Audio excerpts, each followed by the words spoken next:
Well, hello, everybody. Welcome back to Backstage Bimbo TV. My name is Allison Rouse, your most notorious groupie, and author of We've Got Tonight, The Life and Times of Notorious Groupie, me. That's right, folks, back again. And thank you so much, everybody, for your awesome support. It's so great to meet all you new subscribers, to have people that have supported me a long time around. You guys fucking rock. I can't even tell you how much I appreciate you. Especially the guys coming over here and sharing their side of their rock experiences, kind of giving it a flip side from the woman's point of view. It's so amazing. I love it. Thank you guys so much. And this week on this midweek Rocky Talkie, we're going to talk about a couple subjects. Now, one of them is the last 2 weeks, Kristin and I were in Salt Lake City just before we moved to Seattle. So this would have been April of 1994. Danny had already moved to Los Angeles. Dave and he was already gone back up north.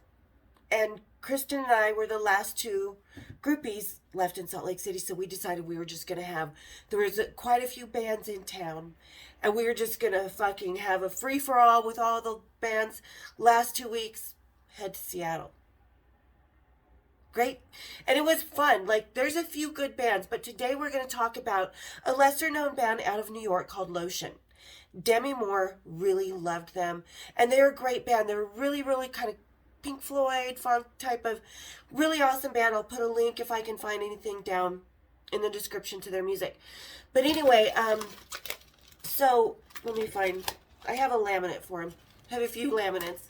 Little Guns N' Roses, little Rolling Stones, and a little Lotion. There we go. These guys. Now, I was with the drummer. His name is Rob. But the main part of this story and why it is the midweek Rocky Talkie is we're going to approach the subject of cock blocking. Happens to us all, whether it's rock and roll or not. So, and to celebrate, we're going to have the cocktail called the Adios Motherfucker, because we were saying goodbye to Salt Lake City. And so what I said to the guy, cock blocking me in so many ways. All right, everybody grab your Adios Motherfuckers, kick up your heels, and let's have a little cocktails and rocktails, shall we? Or Rocky Talkie. Sorry, guys. Cheers, big ears. Much better than I thought it would be. Okay, so, like I said, this is April of 1994. This is part of the last 2 weeks. I had a friend who I had met on Trickster. He worked for Depeche Mode. Well, who was opening up for Depeche Mode when I was with Dave. So, he calls me up. He's like, yeah, I'm coming into town. And this guy I knew kind of always had a crush on me, had a thing for me, but it was just, he wasn't my type. He was your typical short, Jersey, hairy guy. But it's beside the point. So anyway, and we'll call him BB for this story, because I kind of, well, we'll just call him his name, Borga. Anyway, so he had called and was like, hey, yeah, we're going to be in town. Kristin and I were like, cool, check. Let's add another band onto this list. Because, like I said, we were going to just go crazy. Salt Lake City was going to be a ghost town for groupies once we left. So we were going to leave it in pain by the time we got out of here to go to Seattle. So he said, yeah, we're going to be in town for a couple days.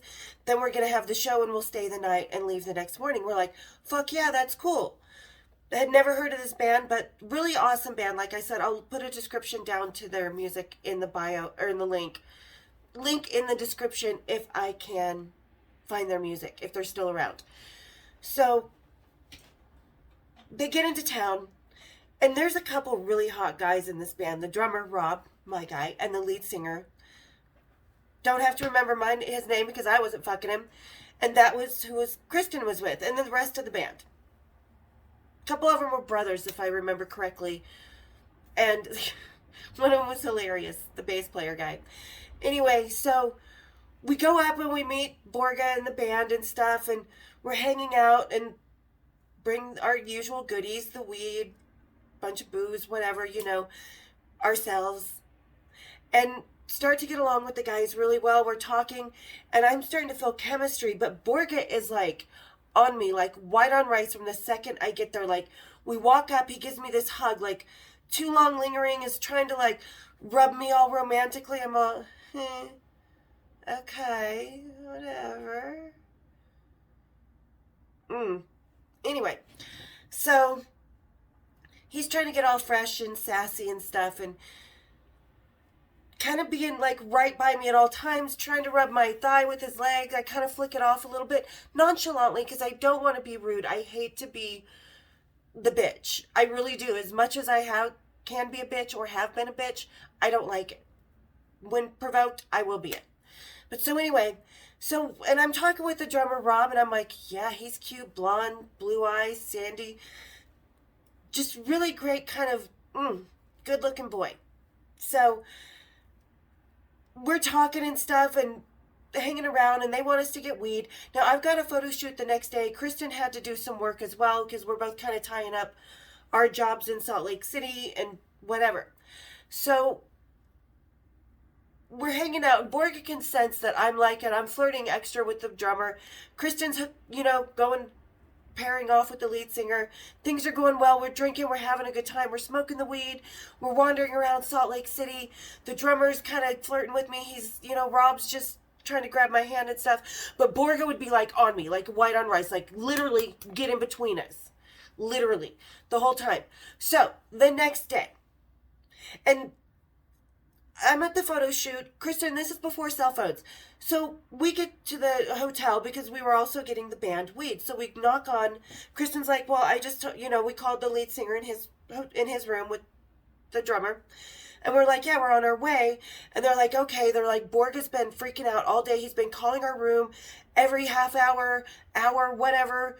If he hears a woman's voice on the TV, he's like, are the girls there? Are the girls there? Like, he was totally calling, freaking out, having a panic attack about whether we were there all day. And so we get there, and we're like, don't tell Borga we're here yet. He was down the hallway, so he wouldn't hear us or see us come in. So, but he was wandering the hallways earlier. Like, that's how obsessive he was. So we go in, we get the guys weed, give the guys their weed. We're rolling a joint, we're talking, just hanging out, enjoying ourselves. Me and Rob, the drummer, finally like touchy-feely, getting all sassy. And he's like, fuck, God, and he's kind of being offsetting. Well, they started to tell me how Borga had something in the safe, a ring. Supposedly for me, but I don't know what that was about. Because like I said, we've never kissed. We've never done anything. This is a platonic friend of mine. So as we're sitting there, all of a sudden the phone rings. And who is it? Borga. Are the girls there? What are they doing? Have you heard from them yet? Freaking out. Well, not to touch Allison. I can hear him on the phone and not to touch. I know, Rob, you want her. And he's like freaking out. And Rob's, this is putting Rob in a bad position because they work together. He works for their band as their tour manager. So they have to be together in this little van, traveling all over the United States together. So this is making Rob very uncomfortable. It's making me uncomfortable. So finally, we're like, yeah, we're here. We just pretend we just got there after about an hour. Go to Borga's room. We all go out to dinner. We're hanging out. We have a great time. Kristin stays the night. I go home. But Rob calls me and we're talking still because we just really liked each other. We had a great time talking and enjoying each other's company. So anyway, didn't sleep together that night. Borga keeps calling the room, waking everybody up. Are you sure she's not in there coming and banging on the door? Why would she go home alone? She never goes home alone. Which is kind of true, but I do go home a lot. But if I don't want to, I don't. So anyway, come the next day of the show. Borga's at the gig. The band does their sound check. They're out doing whatever they're doing, getting dinner, getting souvenirs. And we get more weed for them to take on the road because they liked what we had got before. So Kristin and I show up. We park across the street from the gig in this parking lot. She goes in, doesn't see Borga because I don't want to deal with it for a minute. She doesn't see Borga. So the lead singer, Rob, and I'm in the driver's seat. Rob gets in the front seat. Kristin and the lead singer are in the back seat along with one of the brothers. I think the bass player. I think he was gay. I think that's what he said. There was a comment made about the band OMD being on the radio. He's like, I'm gay and I don't even like OMD. So anyway, we're all just sitting there smoking. And Rob and I decide, everybody else is getting ready to go in, and Rob and I decide we're going to go. And the whole time, Borg is coming out. Their van and stuff is parked right here. Here's the front of the club across the street. He's coming out and just pacing and looking back and forth. He doesn't know where we're parked, and he doesn't think to look across the street. So he keeps doing that, and then Kristin and the lead singer and the brother go in to the gig. So Borga comes out, and Kristin's, of course, probably saying, oh, I don't know where she is. I think she's still out smoking, blah, blah, blah. He notices that Rob, the drummer's not in there, and is starting to put two and two together. And Rob turns to me the second we get alone. He's like, I want you so fucking bad. And I'm like, I want you so fucking bad too. He's like, yeah, but Borga, and he's explaining, and I get it. I totally get it. You're on the road in cramped quarters. You don't want to make things already uncomfortable as they are, as Borga's making them. So Borga's just sitting there freaking out, trying to go back and forth, looking on the corner. And then finally he sees me. So I'm like, watch this. He sees the car across the way, and I hurry up and I put my head down across the way like I'm putting it into Rob's lap. And Borga's just, he's like, oh my God, he's pacing. He's like, he can't tell if it's me or not. He can't tell if it's me. So I lift my head up, do one of those, and lean back. And Rob just grabs me by the back of my head and starts to make it out with me. And we just, yep, that was it. Fuck this cock blocking bullshit. Neither of us cared anymore at this point. So, and when Borga had given me I went in and Borga gave me my laminate. Right here on the corner, it said TMGF. For tour manager's girlfriend. Which I was not. If I was your girlfriend, I don't care if you are the tour manager, the lead singer, whatever. I'm with you, and I'm proud to be with you. I'm not hiding anything. But if I'm not with you, don't be telling lies, don't be spreading fancy rumors, and don't be cock blocking. So Rob and I go in, we're just holding hands, we're like, fuck this. Borg is just pissed as hell, stomping around the whole night. The concert plays, the boys thank us from the stage for giving him a great few days in Salt Lake City, how wonderful it is. Rob's like, yeah, listen. Anyway, so afterwards we go back to the hotel. Borg is like, well, are you coming with me or not? I'm like, no, we're going to take the boys back to the hotel right now, but we'll meet you there. He's like, well, I don't know who you're with or what's going on, but I'm going to find out. I'm like, there's nothing for you to find out, Borga. I said, you get down my throat again? I said, we've never been together. We're not girlfriend and boyfriend. I've never even kissed you. So you need to back the fuck off and let me live my life the way I want to. Just back off. Back off, Rob. Back off me. So he just gets more and more pissed. We go to the hotel. Kristin and the rest of the band go in to the room. She's with the lead singer. They're privately in the room. Rob and I stay behind in the car. He's like, fuck. He's like, but I don't want Borga knocking on the door all night. I don't want to be in the room with someone else. So we decide we're just going to fuck in the car. But I'm like, well, there's plenty of places we can go. I can drive up into the avenues, into this neighborhood, overlooking the city. So it's private. There's this one little road. No, I don't want to go too far, he says. So we end up going into the back parking lot of the hotel where there's really no cars. Just two other ones. Seriously, no cars. The band van is parked towards the front of the hotel in the front parking lot. So we think we're being safe.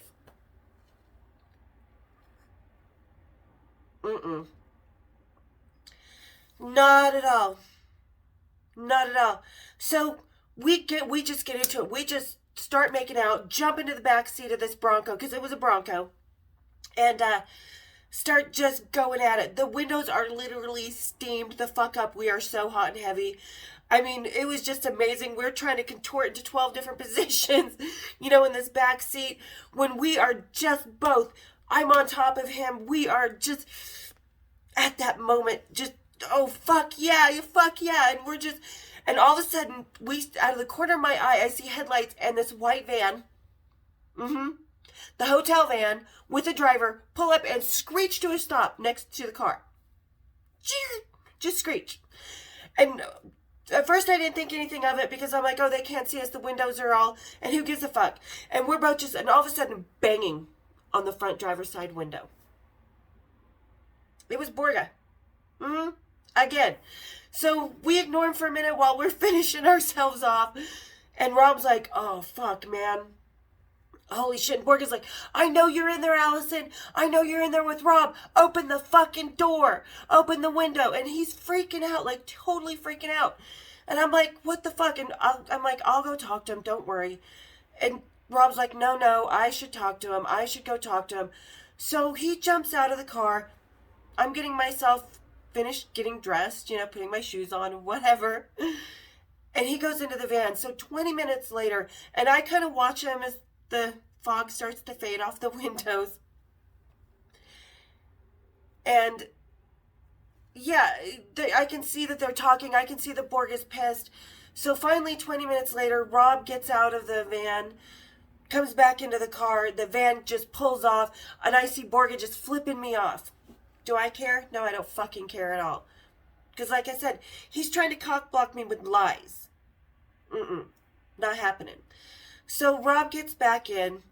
He's like, yeah. He's like, fuck, dude. And Rob's got a decent personality. He's a decent human being from what I could tell in the time we were spending and what he was doing at that moment in time, trying to protect me and protect us and protect himself at the same time.